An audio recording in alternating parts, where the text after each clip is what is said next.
All right, guys, what's going on? Welcome back to Everything College Football Podcast. Today, me and Nick here, we're doing our Week 12 college football preview and predictions for Wednesday night MACTION and then Friday night games. There's a 4-game set that we'll be discussing as well. Some intriguing games, some that are not as exciting as others, but plenty of value on the board across the entire table. So we're going to sit here and discuss a couple of these games. And starting with Wednesday night, Nick, one of the worst teams, well, actually the worst team in college football, I would say, Kent State, traveling to Miami of Ohio, 30.5 point line in favor of the Red Hawks. Kent State, they can't do anything, right? 15 points per game on offense. They give up 46 points per game. I mean, some of these totals have been flat out terrible. Against Tennessee, they lost 71-0. They put up 66 yards on 43 plays against Penn State. I mean, they've been a little bit better in MAC play, though. I mean, they put up, 2 games of 30-plus points. That was early on in MAC play. Last week, they lost 41-0. This team just doesn't seem to have a pulse at all. I don't think they're very good in any regard. Christian McCray, though, at receiver.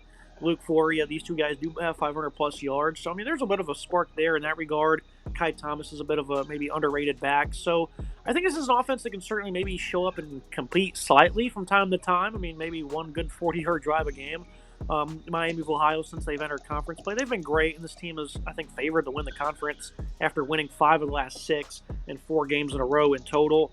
The way the MAC works, though, Nick, is the results never seem to make sense. So even though they're big underdogs and they're not good at football at all, I think they're going to come out and cover this game. I think Miami has a great defense, but on offense, they're not world beaters themselves. Brett Gabbert's a good quarterback. Doesn't have an absurd amount of production, though. I mean, this isn't really a big play offense by any means. And they don't really have that great of a run game. Keon Mosey, he's a solid runner, 650 yards, but as a team, it's only about 126 per contest. So I think that Miami of Ohio, they're going to struggle at times to convert. It's only a 34% conversion rate on third down, and I think Kent State, they're certainly going to be able to capitalize off some of the inability to execute. I think that's why they're going to be able to cover this spread. Confidence is very low, but again, this is MAC play, Nick. I think this game will be a little bit closer than people think. Yeah, I definitely disagree with you here. I think Miami, Ohio is going to blow out Kent State and absolutely dismantle this horrible team, the worst team in FBS football, in my opinion, in Kent State. I'm thinking like a 42-0 win from Miami, Ohio here. This team's having a horrible season. The stats are just bad. They have 3 games this season where they managed to score 0 points, including last week losing 41-0 to Ohio, who are one of the favorites in the conference. With Miami, Ohio, the two teams are sitting at top of the MAC division standings, or conference standings, prior to results going on right now between Bowling Green and Western Michigan, two teams that are also 4-1 in the conference so far this season. This team is absolutely horrible. 125th in passing yards, 134th in rushing yards with 74.3 yards per game, 134th in points against, 46 points per game, and 15.1 points scored per game, which is 133rd in the nation. I think they got to fire their head coach, Kenny Burns. I don't have anything against him, but he's 1-20 over 2 seasons in charge at Kent State. Obviously, things are just not working. They were horrible last year, finishing 1-11. They're not getting any better this year. They had no conference wins last year. They have no conference wins this year. Just an absolute atrocious team across the board. Their one win last year was against Central Connecticut. Just a bad team, really not heading in any sort of direction. Whereas Miami, Ohio, I think they're a team that has some potential to be, a winner in this conference. They won the MAC last year. They had a pretty impressive season, lost some key pieces to the portal, but they still won 4 straight conference games in a row, including the aforementioned Ohio Bobcats, who are one of the better teams in this conference. I like what they can do on the ground. They have a really solid running back tandem that I think that Miami can work with. Their quarterback is not incredible, but he's not a terrible player either. Gabbert, he's a solid piece for this offense. Tracy's also a solid wide receiver with 5 receiving touchdowns.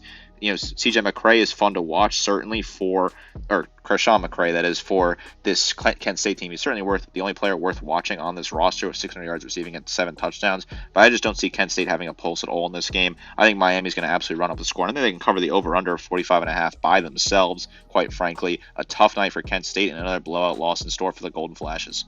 Going down at the same time, 7 o'clock Eastern Time, CBS Sports Network, Northern Illinois hosting Akron. 15.5-point favorites. The Zips, they're 2-7. NIU, they're only 5-4, even though they had that big win early on against Notre Dame. They certainly didn't really capitalize on the opportunity that was in front of them. I think the matchup's great for them, don't. Ontario Brown's a phenomenal running back. Gavin Williams as well. Great 1-2 punch there in that regard. at receiver. Trayvon Rudolph, Cam Thompson, these guys are some big playmakers for them. And at quarterback, Ethan Hampton, that is. He's been playing adequate football going up against an Akron defense, giving up, 36 points per game. They're not all that great on the ground. So I think NIU, this is going to be an opportunity for them to ground out, a lot of clock, a lot of yards running the football.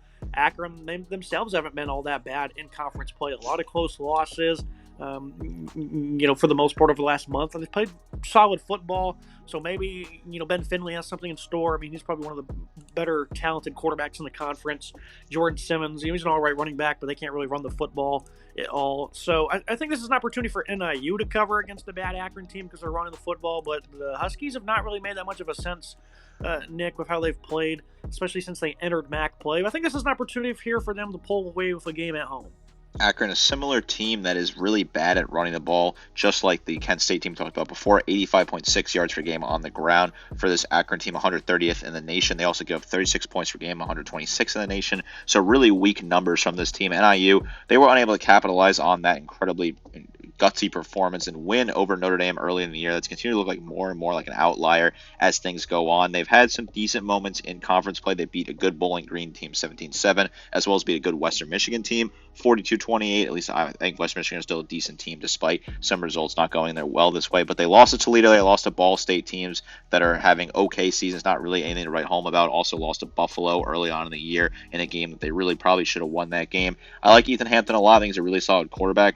At times, a good enough passer. This team can really run the ball, though. That's their biggest strength. And the weather is supposed to be pretty bad in Illinois for this game. I think DeKalb's where this team plays. The weather looks poor, right? It's supposed to rain all night. I think that's really going to benefit a team in Northern Illinois that are averaging 211 yards per game on the ground, 17th in the nation in rushing. They're going to ground and pound the ball. They're just going to run the ball over and over again here. Antonio Brown is going to run the ball a ton. He's going to have a bunch of carries in this game. He's got 567 yards so far this season. I expect them to run the ball. This defense has also been stingy, 18.8 points against per game this season, 19th in the nation. That's a solid number. I expect them to stuff the run, really not give Akron any sort of love here, really shut them out and just run the ball, chew clock. This game will probably go by pretty quickly. I think NIU will score a few touchdowns and cover that 15.5 point spread, while Akron will have really no luck at all on the ground. I do think Finley's not a bad quarterback, but I just don't think this team will have much luck here. I like the Huskies to cover, I like to ground them out, win this game, and put up a small amount of points, but get the job done to cover the spread. Really like them just to run the ball effectively here, ground and pound all night long, considering the weather's going to be poor, and they have a really nice back in Brown. Now you look at probably the most interesting game going down Wednesday night. Eastern Michigan traveling to Ohio to take on the Bobcats. They've been playing pretty sound defense in conference play. Not perfect by any means, but I think they're certainly going to be very hard to crack, and this is where you insert an offense that's led by Cole Snyder, a veteran quarterback, 11 touchdowns, only 3 picks. Oren Singleton's been a really good receiver for them. Terry Lockett as well. I mean, they have a handful of different weapons here on this side of the ball. I think Eastern Michigan certainly has what it takes to potentially cover in this game. Ohio, they've never really been bad. They lost to Miami of Ohio by 10. Kentucky beat them by 30-plus points. They covered against Syracuse back in week 1. So this is a pretty gutsy team. Parker Navarro hasn't really been that great of a quarterback, but they have a nice running game, putting up over 200 yards a game. Navarro is the second leading rusher. Ricky Hunt and Anthony Tyus at running back are, pretty admirable 1-2 punch there against an Eastern Michigan defense that, in their own right, they've also had some of their own struggles specifically on the ground. So that's why I'm really hesitant to pick Eastern Michigan to cover. I think they will, though, because I think they'll have enough offense to be able to hang around in this one. But the run defense is certainly worrisome, Nick. They have not been all that great. Central Michigan, Akron had a lot of success on them. So that's certainly less than stellar. And, Kent State was able to put up 400-plus yards, 33 points. Obviously, a lot of that is garbage time, but, certainly isn't that great because they've had plenty of garbage time opportunities this year and haven't really had success against most opponents. So I think Eastern Michigan's defense will let them down, but with an 11-point line, I think they'll go ahead and cover this one on the road. But it's possible they completely get blown out because that's what the Bobcats do. I actually agree with you on this one. I think Eastern Michigan will cover the 11-point spread. The spread opened at 8 points. It's moved to 11, courtesy of ESPN Bet. I think it's interesting movement on the line. This is an Eastern Michigan team that's not bad, but they have shown sometimes to be weak on defense. They gave up 33 points to that aforementioned Kent State team that is absolutely terrible, a team that lost, that Ohio beat 41-0 just last week. This Ohio team, they're 6-3 right now, 4-1 in the conference. 2 of their losses this season are to Power 5 programs, including an ACC team and an SEC team in Syracuse and Kentucky, respectively, while they also lost at Miami, Ohio, which no shame in that. Miami, Ohio are a good team. They're hoping to get a rematch with them in Detroit to really box it out. Eastern Michigan, though, this is a team, I think people are sleeping on. This is a team that's really not that bad, in my opinion. They're a team that has had some tough breaks so far this season. They lost by 1 point to Toledo recently. They also lost a close one to Akron a few weeks ago. This is still a team that can get the bowl eligibility potentially. I think they're still a decent team given what's at stake going forward. I like the way that they're able to run the ball at times, and they're a unit that can also throw the ball effectively. I do like some of their defensive numbers. They score 29 points per game. It's not a bad number at all. They can run the ball sometimes effectively. They do need to find a better pole. Cole Snyder is not a bad quarterback in Mims. The running back has 7 rushing touchdowns so far this season. Delbert Mims, that is. I like Ohio to win this game, even though they won't cover the spread. 206 yards per game on the ground, 21st in the nation, 20.7 points against per game, 28th in the nation. Solid numbers there. They're a little banged up as well, though. I like Tyus. I think he's a really solid running back, 6 touchdowns on 700 yards on the ground as well. And Coleman Owen is a solid, fun receiver to watch with 743 and 5 touchdowns. With Parker Navarro is not a bad quarterback, a decent game manager. I like Ohio to win this game. I think Eastern will cover, though. I think that will certainly make this competitive. Definitely the game to tune into on this slate of MACTION on Wednesday night. I certainly think this is the game you want to watch at 7 o'clock. A decent match between two teams that are pretty solid. Now we'll move to Friday night's slate. Starting with Wyoming traveling to Colorado State. It's only a 10.5-point line. Wyoming sits at 2-7. This is a team that they really don't have much on offense outside of John Michael Gillenborg at tight end. He's a really good player. Quarterback situation's been very shaky. Sam Scott's a respectable runner. But, this is a Colorado State defense. They've certainly been vulnerable against the pass throughout the year. Haven't been flawless against the run. So it's not the best defense, but, they play hard. For the most part, they have guys like Boom Jock, Chase Wilson, Jack Howell. I mean, they have some pretty good players on this side of the ball. I think should certainly feast.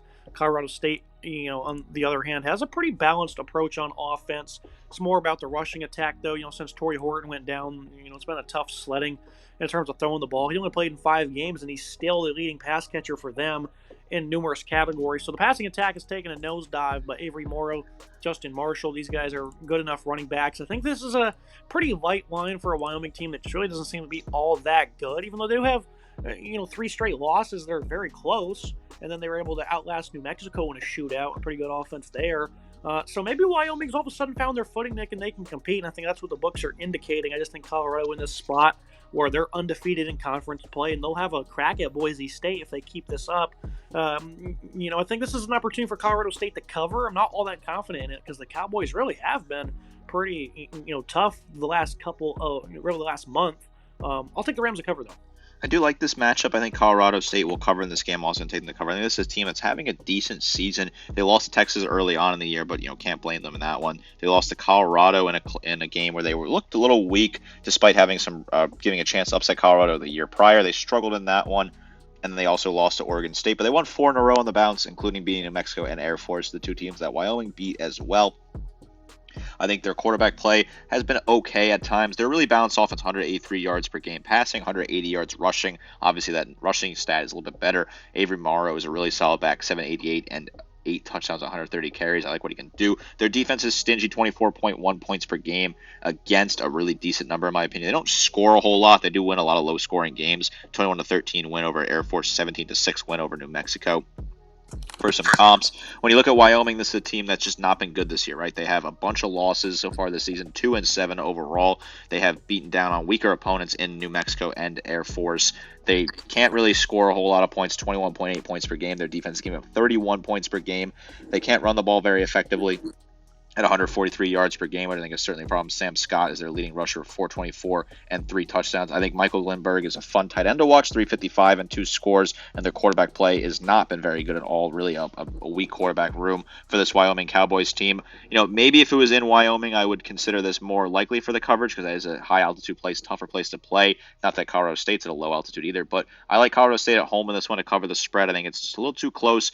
If it was 14 points, maybe I'd take a look at Wyoming, but I think 10.5. I like the Rams in this one to cover. I like this team a lot. They're playing good football, and they really can shake things up in the Mountain West. They can really attack Boise State if they get to that conference title game and battle with them and potentially upset and really disrupt the college football playoff for the group of 5 at least. A very intriguing matchup for this on Friday night for this Colorado State team. I certainly think it's worth checking out at least for a little bit to see how they look on offense.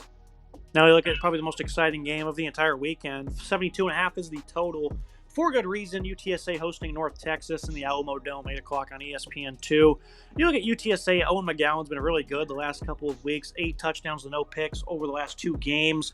They scored 45 and 44 points respectively in those two games. I mean, this offense is caught on fire, and they had 38 before that. So McGowan's having a great year, 20 touchdowns, 4 picks. He's got Chris Carpenter, Willie McCoy, Houston Thomas, nice group of pass catchers. They're hoping to get Devin McEwen back as well to really add more to the bunch there. 100th ranked pass defense for North Texas. Thing is, they're going up against the 131st pass defense in UTSA, and they have a veteran quarterback in Chandler Morris that's likely going to feast in this matchup. Coming off a disappointing game against Army, where they only put up 3 points. I know they got in the plus territory a good amount of times, weren't really able to capitalize. Only 283 yards in that game, and I thought it was going to be a good opportunity for them against maybe a weaker secondary to kind of tee off and upset Army, and they didn't even come close. They were horrible on offense. They're looking to air things back out in this Eric Morris offense. DT Sheffield with 10 touchdowns, leading the way at pass catcher. Demond Ward is very good as well. This has the makings of a shootout all over it, Nick. And before the Army game, they were putting up a lot of points too. 37 against Tulane, 44 in a loss to Memphis, 40 plus in 3 straight before that. So this is likely going to be a shootout. That's why there's a high total. You know how this works, though. You get excited, you look at the numbers, and then both teams just disappoint and can't execute. So I think the under is probably going to be in play. That's just the nature of the game in CFB. But both of these teams have not disappointed really on offense outside of that Black Knights game for UNT. So maybe we are going to see 100-plus points in this one. Wouldn't be shocked.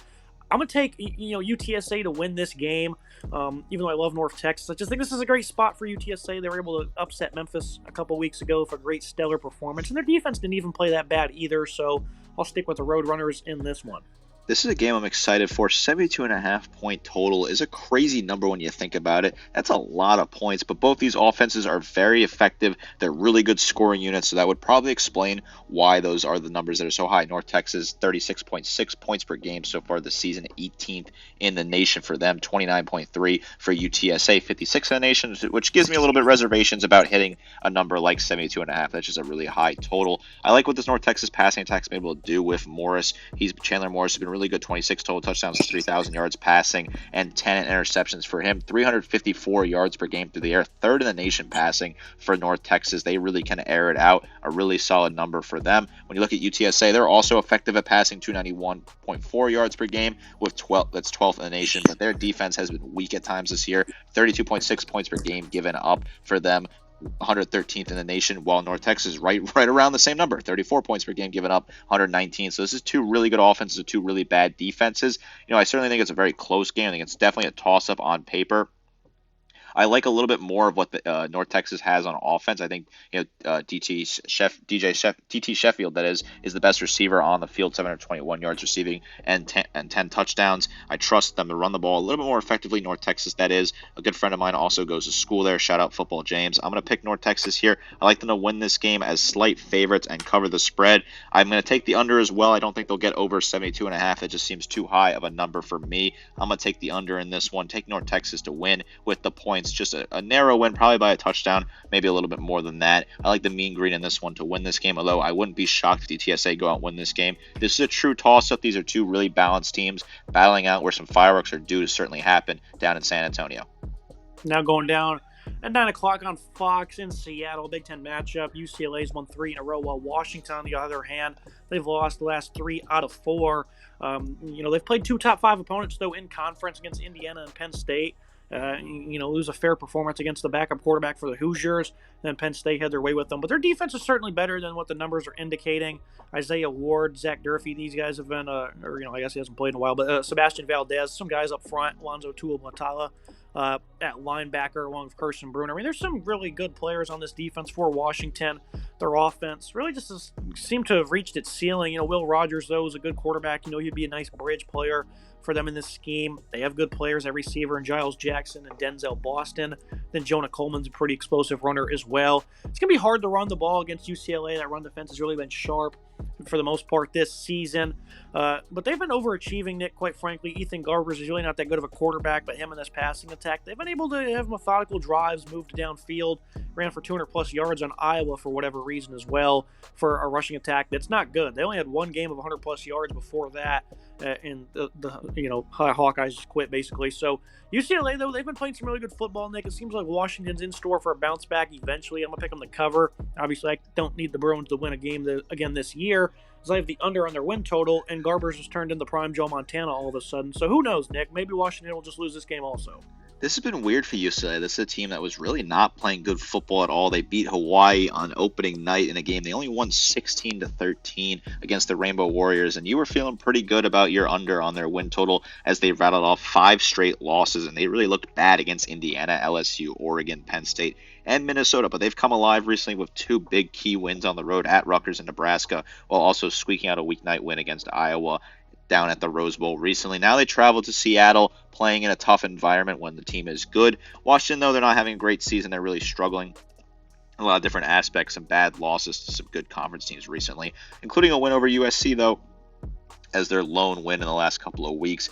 Will Rogers, I like what he can do. I think he's a really talented quarterback, having a bit of a tougher season by his metrics. 2,300 yards passing, 13 touchdowns for him. They're still averaging 264 yards per game through the air at 33rd in the nation there. Solid numbers. Jonah Coleman's been really good. They have some good balance, certainly. They're not running the ball as much as you probably would hope, 141 yards per game, but Coleman has 913 rushing yards and 7 touchdowns. Denzel Boston's a fun receiver to watch with 9 receiving touchdowns and 717 yards for him. 20.6 points against for this team in Washington, 27th in the nation in that metric. I do think the defense is getting better. Ethan Garbers has turned this things around. This is a team that was not scoring any points really at all early in the season. They're 18.8 points per game as their average, 125th in the nation. They cannot run the ball very effectively either. Below 100 yards per game, 89.1, so 128th in the nation. TJ Harden has been their best back, and that's really not saying much because he's not been very good.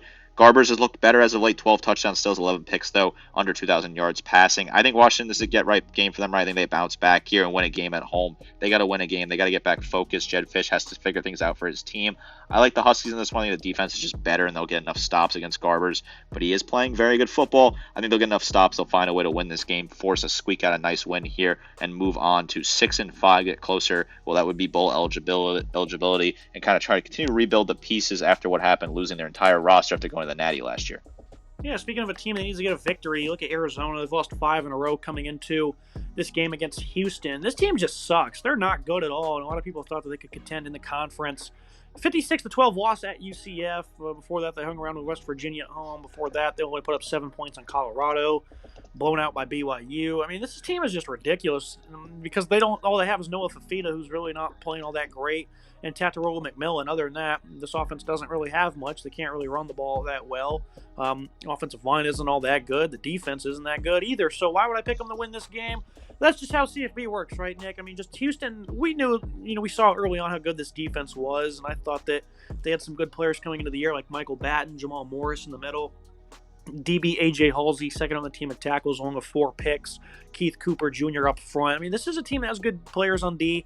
They've certainly been playing to that standard all year long. They've only given up over 400 yards only once this year. That was on the road to Kansas. They beat Utah by 3, beat Kansas State in a pretty shocking game. This defense is good, Nick, against an ailing offense. Zion Chris, the offense, starting to finally put things in motion. They got shut out in back-to-back games, made a quarterback switch, and they're letting him run the ball a lot. He hasn't been all that efficient for the most part. But this is a guy, or efficient on the ground, that is, because he was 11 of 11 passing against Kansas State. But this is more of a methodical offense. Certainly has been tougher to defend. And, you got to be proud of what they've been able to accomplish. Not giving up on this side of the ball. They're playing hard. They've been able to rattle off 3 out of the last 4 games. I'm pretty sure they were underdogs in all of those games. So Houston, they're playing some resilient football, Nick. Arizona, though, I think they'll win this game. I just think Fafita and McMillan, they're going to come alive, which was going to be tough to say against a good defense. I think it's possible to get blown out because the Wildcats are just terrible.